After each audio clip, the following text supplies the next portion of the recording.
모든 사람이 죽은 것 같이 그리스도 안에도 모든 사람이 삶을 얻으리라.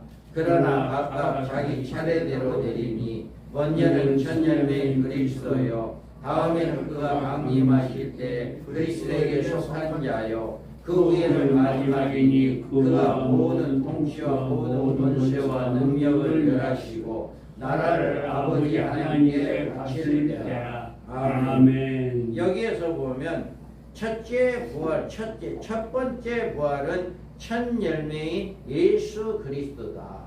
첫 열매인 예수 그리스도다. 예수님은 이미 부활하셔서 첫 열매로 이렇게 우리에게 보여줬습니다. 그 다음에는 그가 강림하실 때 그리스도에 속한 자다라고 이야기합니다. 그래서 그 그리스도에 속한 자가 누구냐고를 찾아봤을 때 계시록 20장 4절과 5절에서 찾아볼 수가 있습니다. 바로 이와 같이 고린도전서에서 부활의 순서를 이야기하고 있고, 그 부활의 순서를 이렇게 바로 찾을 수 있는 방법은 계시록 이 첫째 그리스도에 강림했을 때 그에 붙은 자가 누군가라고 하는 것을 찾아봤을 때 계시록 20장에서 우리가 찾아볼 수가 있습니다. 그래서 우리는 이와 같이 두 번째, 이제는 첫째 부활자들이 그리스도에 강림했을 때 그렇게 붙은 자들이다 라고 고린도전서에서도 말씀을 했고요. 또 세 번째로는 그 후에는 마지막이니 그가 모든 통치와 모든 권세와 능력을 멸하시고 나라를 아버지 하나님께 바칠 때다. 다음에 이와 같이 그 후에는 마지막이다 라고 이야기합니다. 그래서 둘째 부활이 아닙니다. 둘째 부활이 아니라 마지막 부활이에요. 마지막 부활. 그래서 마지막 부활이라고 했을 때 계시록 20장 5절에 보면 그 나머지 죽은 자들은 천년이까지 차기까지 살지 못하더라. 이것이 첫째 부활이라 라고 이렇게 말하고 있습니다.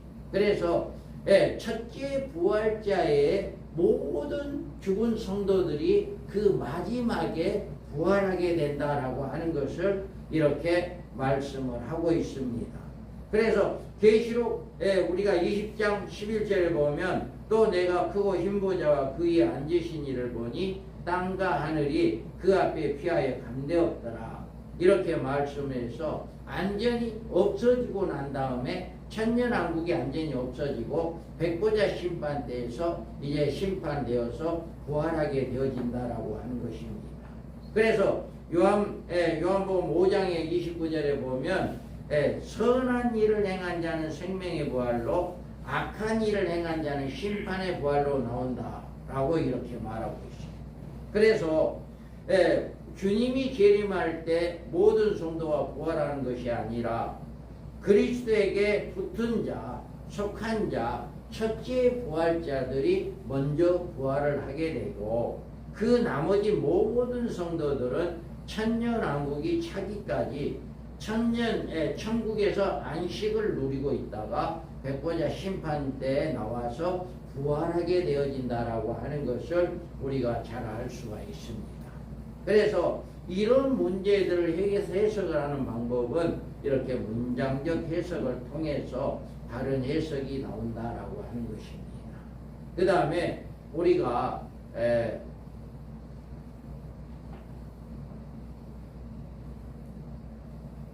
다니엘서의 7장의 경우를 우리가 살펴보면은요, 우리는 다니엘서 7장 3절에 큰 짐승 넷이 바다에서 나왔는데 그 모양이 각각 다르더라. 다음에 자, 다니엘서에서는 짐승 넷이 바다에서 나왔어요. 그런데 모양이 각각 달라요.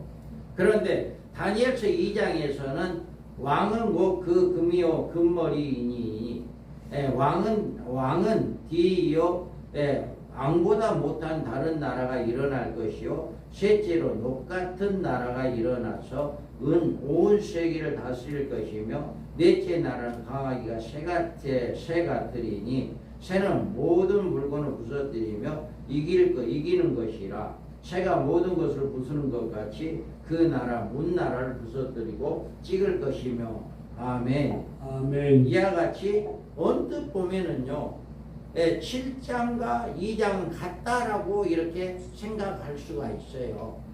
또 많은 사람들이 7장과 2장에 이제 신상에 대해서 바다에서 나온 네 짐승과 같다라고 이렇게 해석을 하는 분들도 많이 계십니다.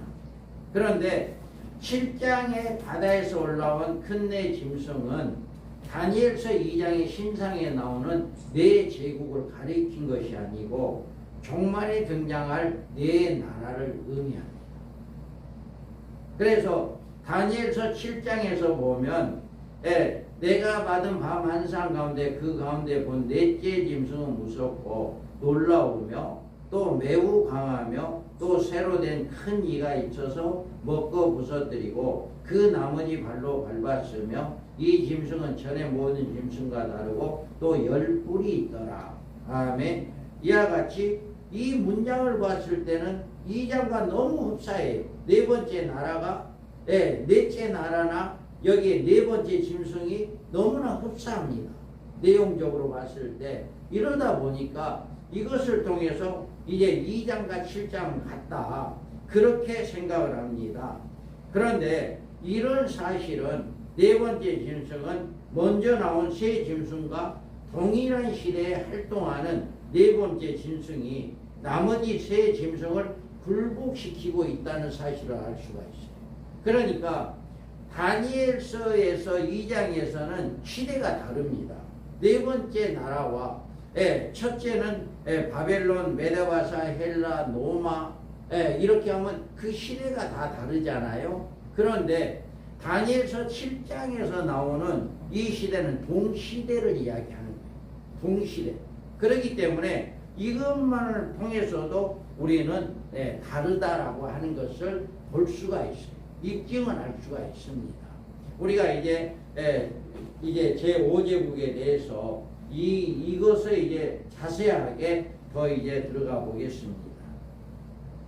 그러므로 언제나 이런 문제들을 해결하기 위해서는 문제가 된 사건이나 계시의 해석에는 합리적인 논리를 따라서 이렇게 해석을 해야 합니다. 그 다음에 성경 해석에는 언제나 본문에 철저하면서도 본문 전후 좌우에 맥이 바르게 연결되어야 합니다.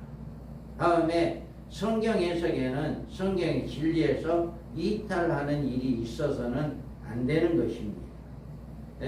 어떤 경우에도 문장의 흐름을 차단하거나 거슬러서도 안 됩니다. 그래서 성경 해석은 신학적 교리나 자기 주장에 집착하는 태도를 가져서는 안 된다라고 하는 것입니다.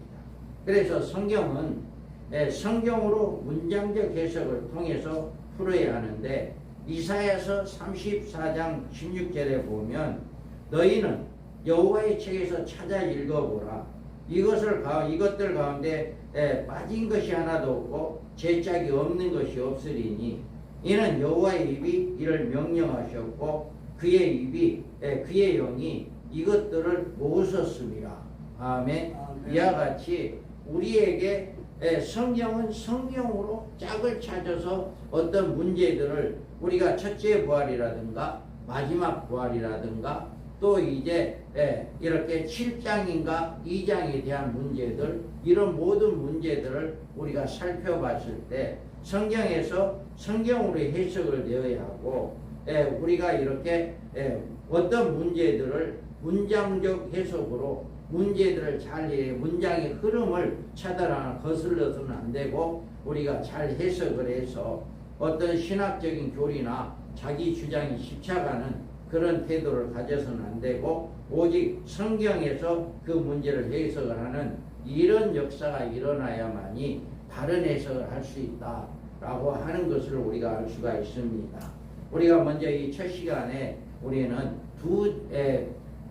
계시록 1장 1절에서 하나님께서 예수 그리스도에게 주시고 예수님은 천사를 통해서 요한에게 주었고 요한은 그 종들에게 주기 위해서 이 계시록을 기록하고 있다 그래서 이 계시록은 그 받은 그 종들이 누구냐라고 했을 때 우리는 오직 마지막 때 쓰임 받은 종들로 많은 성도들을 이렇게 천년왕국에 들어가는 신부단장시키는 그 일에 전념하는 일깨우는 그런 종들이 되어야 하고 우리 하나님으로 인침을 받고 우리가 1260일 동안 복음을 증거하여 첫째 부활자로 왕노릇하는 이런 축복을 받게 되어야 된다라고 하는 것을 우리가 잘 깨닫고 우리는 이 말씀을 바로 성경적인 어떤 신학적인 그렇게 풀기보다는 성경에서 성경으로 짝을 찾고 문장적 해석으로 잘 해석하여